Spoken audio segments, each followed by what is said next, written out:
Hi guys, good afternoon. We are here right now in our showroom in Ortigas in Park and Sell in Garage C.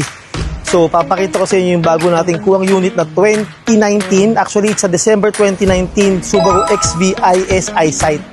So, ito yung premium na top of the line. Ang SRP price ito is was sa 1.9 something, almost 2 million.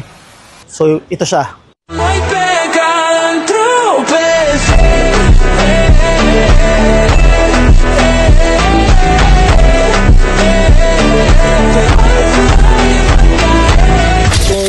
Subaru XV na eyesight ito yung may lane departure assist, may parking assist siya, at saka ito yung eyesight niya tinatawag, itong dalawang camera na to. So, once na tinurn on mo yung cruise control mo, inactivate mo siya, pag merong kotse sa harapan mo, automatic siyang magbe-brake. Ma-detect niya yun, depende sa adjustment mo kung gaano kalayo o gaano kalapit siyang pepreno. And all leather interior siya, meron siyang sunroof, meron siyang cup holders dito, push button handbrake siya. So, meron siyang dual climate control, meron siyang Apple CarPlay, meron siyang rear backup camera.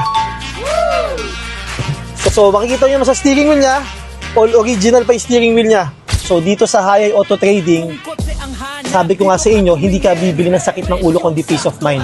So, if you're looking for a sign ng bagong crossover, baka ito na yung hinahanap mo.